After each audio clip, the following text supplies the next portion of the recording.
राजस्थान और पानीपत के मैदानों से उठकर आने वाले ओड कबीले ने पाकिस्तान में आते ही तामीरात के काम में हिस्सा लिया और हमारी कई काबिले जिक्र इमारत की तामीर में इस घराने का हाथ है। लेकिन दारुल हुकूमत में बसने वाले ओड खानदानों ने इस शहर को बसाने और संवारने के लिए खासी मेहनत की है। पिछली 4 दहाइयों से ये मजदूर खानदान इस्लामाबाद में आबाद हैं, लेकिन जिंदगी गुजारने का कोई भी ढंग का अंदाज ये लोग नहीं अपना सके। वजह तालीम से दूरी, गुर्बत, जहालत और रियासत की अदम दिलचस्पी है। इन मेहनत कशों की जिंदगियां कैसी हैं और इन्हें कैसी जिंदगी मुयसर है, अगर आप हकाइक की तलाश में हैं तो सच के सफर में मेरे साथ रहिएगा। ओड कबीले की इन पक्कियों में 60 साला हाजी अब्दुल मजीद अपने खानदान समेत पिछले 40 सालों से मुकीम हैं। बाप दादा राज मजदूर थे, लिहाजा इनके हिस्से में भी यही पेशा आया।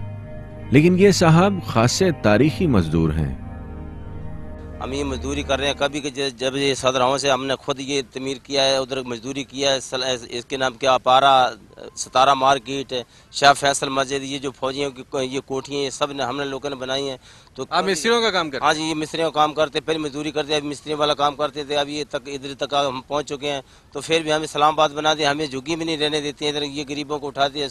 आप बता रहे हैं कि ऐवान सदर इस्लामाबाद से लेकर शाह फैसल मस्जिद तक और कॉम्प्लेक्स तक बहुत सारी जो इमारत हैं उसकी तामीर में आप मजदूरी करते हैं? हाँ जी, इंशाअल्लाह ताला हमने तमीर किया है।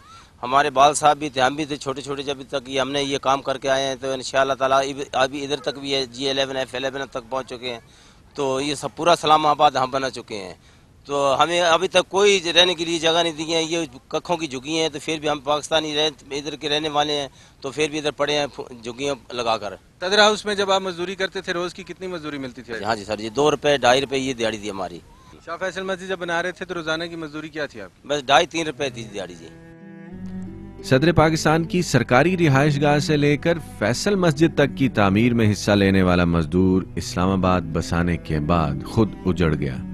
दारुल हुकूमत में यह मजदूर घराना 4 दहाइयां गुजार चुका है, लेकिन सरकार और सरकारी मशीनरी इनके साथ कैसा सलूक करती है, जरा सुनिएगा। बात रहने चाहते हैं, मजदूर बंदे इधर मजदूरी करते, चल हमने बोला आप नहीं जगह देते तो हमें ये कक्कों की झुग्गी हैं, इनमें तो रहने दो। हमारे छोटे छोटे बच्चे हैं, बदड़ ऊपर से आ जाता तो फिर भी झुग्गियाँ उतार के नीचे डाल देते सीढ़ियाँ वाले। अभी आपकी उम्र कितनी है? जी कोई 50-60 साल उम्र मेरी। इस्लामाबाद रहते हुए आपको कितना अरसा हो गया? ये जी जब इस्लामाबाद शुरू हुआ था ना, जब हम इधर आए थे, बहुत अपीलें की हैं, कोई दरखास्तें भी हमने बहुत दी हैं, कोई दरखास्त नहीं कोई सुनते हैं। गरीबों को कोई भी नहीं सुनता है, सब जो है अमीरों की सुनती है, गरीबों की कोई नहीं सुनती है। हाजी अब्दुल मजीद ओढ़ के खानदान की मजदूर औरतें सख्त मेहनत और कमाई करने के बावजूद अपनी जिंदगी से नाखुश हैं और मुस्तकबिल से मायूस भी। जरा सुनिएगा हाकिमे वक्त के शहर में बसने वाली हवा की इस बेटी का बयान। बेहरमती करते हैं, डंडे मारते हैं, डंडे मारे न बंदा साडा मर्दान ले जाते न फड़के बेचारा मारते न डंडे। नहीं, आपको भी डंडा मारेंगे? डंडा मारे है, सिर पाड़ देता मेरा डंडा मार के। किसने मारा? सीडी वाले ने, पुलिस वाला ने। क्यों? ये झुग्गी सुट दी सी, झुग्गियां सुट दी सी, डंडे मारे ने, साडी बेहरमती करते न। तो आपने सीडीए के बड़े अफसरों को नहीं कहा कि ये देखे मैं औरत जात हूं? बड़े अफसर भी नहीं सुनते, बड़े अफसर भी कहते कराओ कराओ। नहीं, झुग्गी गिराना एक अलग बात है, डंडे मारना औरत को क्या बात है? डंडे भी मारते हैं अफसर, आप खुद खड़े होकर डंडे मरवाते हैं। सीडीए के या पुलिस के? सीडीओ के भी पुलिस के भी सारे मौजूद ही होते हैं। ओड कबीले के सरों पर तानी हुई ये घास फूस की छतें जरा सी आंधी, तूफान और बारिश में उड़ जाती हैं, जैसा कि रंगसाज गुलाम हुसैन की झोंपड़ी, जो पिछली रात तक तो सलामत थी लेकिन आज खाक और मिट्टी का ढेर है। सरगोदा से बस आए इधर मजदूरी के लिए थे, 20 साल हो गए। 4 बेटियां 2 बेटे हैं। ये सर सुबह इधर सोए हुए थे, इन लोगों ने बकरी छोड़ी है, वो अंदर बढ़ गई है। अंदर जब मैं चिकने लगाऊंगा उसको, इधर उसकी रस्सी अड़ गई है। यानी आपकी बकरी ने आपकी झोपड़ी गिरा दी है। तो अब क्या करेंगे आप? अभी इसको खोड़ के फिर दोबारा इधर खड़ी करेंगे। अच्छा, कभी आपने सोचा है कि आप कितने घरों में आपने पेंट किया होगा, अच्छी अच्छी इमारतें पेंट की होंगी, लेकिन आप खुद झोंपड़ी में रहते हैं जहाँ ना दीवार है, ना कोई प्लस्तर है, ना कोई पेंट है। अल्लाह के फरियाद करते हैं, या अल्लाह हमारी भी सुनो। झोंपड़पट्टी में बसने वाले रंगसाज गुलाम हुसैन और इसकी मजदूर बीवी ने अपनी औलाद को तालीम दिलवाने का ख्वाब भी देखा, अमली कोशिश भी की, लेकिन इनकी बेटी को स्कूल में प्यार नहीं, मार मिली। और तजर्बे से साबित हुआ कि गरीब और इसकी औलाद के लिए पाक सरजमीन खासी तंग कर दी गई है। स्कूल बस से डरते हैं। एक दफ़ा हमारी बच्ची को इधर JLM ने भी भेजा था मैंने, ऊपर जब ये छोड़ के आई है ना तो हमको पता चला भी ये छोड़ के स्कूल नहीं जाती। मैं इसको डांटा है, इसने बोला अबू हमको वो उस्तानी जो है ना मारती है।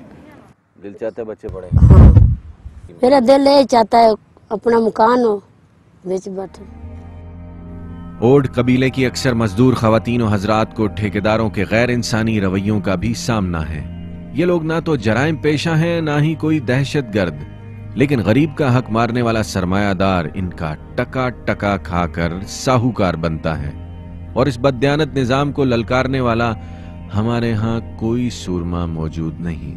स्त्री के साथ काम करती हूँ ना, वो मजदूरी लेते हैं ठेकेदार से, कोई लेके भाग जाता है, कोई दे जाता है, बस ऐसे ही भी किधर से हम खाएंगे। हमारा तो ये सज्जी करेंगे तो खाएंगे, और हमारा कुछ नहीं है। मजदूरी का सर ये कभी लग जाती दिहाड़ी, कभी नहीं लगती है, तो कभी बारिश है तो कभी कुछ है, कभी सीमेंट नहीं है, कभी सरिया नहीं है, ना मेहनत है ना मजदूरी है। अभी महंगाई में भी इतना जो मसला बन गया ना कि ना मजदूरी मिल रही है ना लोग पैसे दे रहे हैं। ठेकेदारों का रवैया ये है, दिहाड़ी लगा लेते हैं, कोई भाग जाता है, कोई दे देता है, कोई भाग जाता है, फिर हम तो फिर तेन पता फिर क्या किधर जाए, बस ऐसे काम खत्म हो जाता है, वो भाग जाता है, फिर हम पीछे क्या ढूंढे उसको। तामीरात से वाबस्ता ओड कबीला सेहत, रोजगार, तालीम और इंसाफ समेत जिंदगी के हर शोबे में नाकाम हो चुका है। जीते जागते इंसानों की इस बस्ती में हर जी रूह पानी की एक एक बूंद को तरस रहा है।